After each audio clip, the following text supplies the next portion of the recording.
Hello everyone, my name is Arvind Panda. I am a student of University of Petroleum and Energy Studies, Dehradun. I am a fourth year student and I am a legal intern in Lexus and Company for the month of June. And today in this video, I am going to talk about the constitutional validity of section 497 of IPC, that is adultery. So let us first understand what adultery means.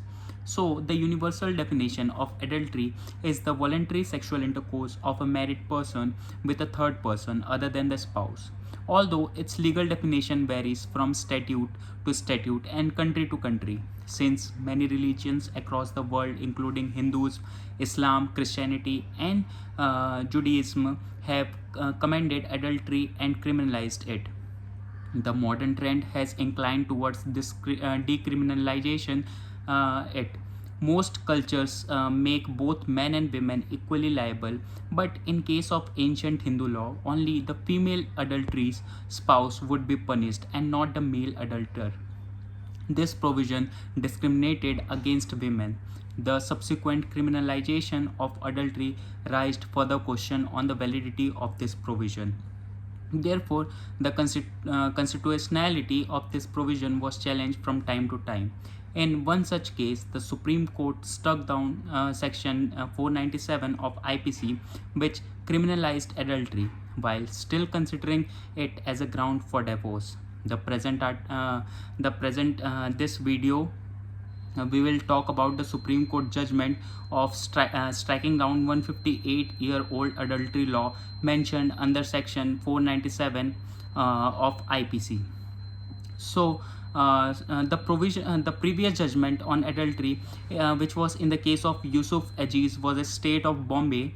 This was the first case in which the adultery law was challenged in the year 1951. It was challenged for being violative of fundamental right under Article 14, 15 of the Constitution of India. The petitioner contended that Section 497 of IPC discriminated against men and not penalizing women in an adulterous relationship. The court held that Section 497 of IPC is constitutionally valid under Article 15, Clause 3 of Indian Constitution. Now, let us see Swamirtithi Vishnu versus Union of India case. Even after the judgment in this case, the ambiguity around the validity of adultery law could not be resolved. The Supreme Court held that in order to protect the sanctity of marriage, both husband and wife should not be allowed to file a complaint against each other in case of an adulterous relationship.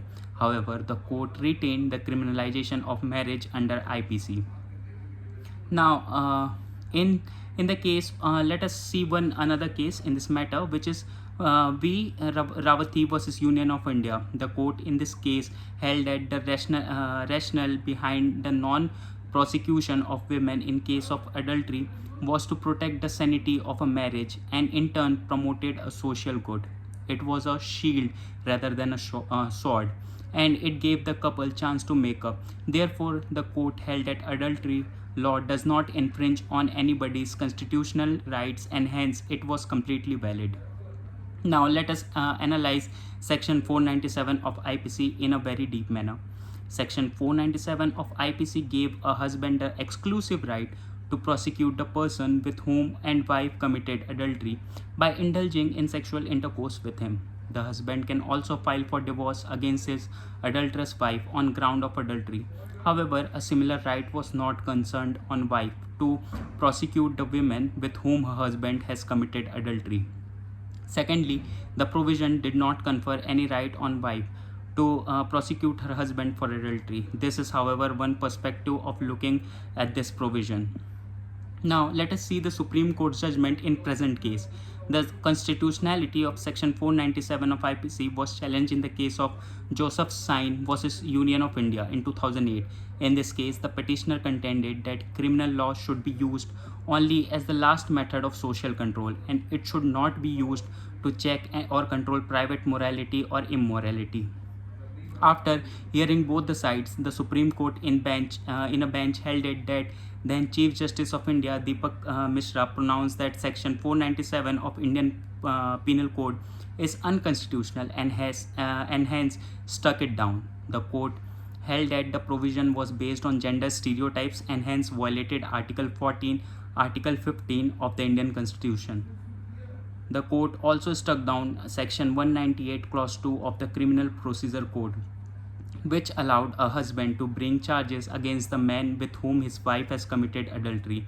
The court also held that for adultery to be termed as a criminal offense, it is essential that one of the spouse committed suicide in the course of the event. In such a case, the other spouse would be made liable for abatement to suicide under Section 306 of IPC. So that's all for today's video. Please like, share, and comment on this video. Have a nice day. Thank you so much.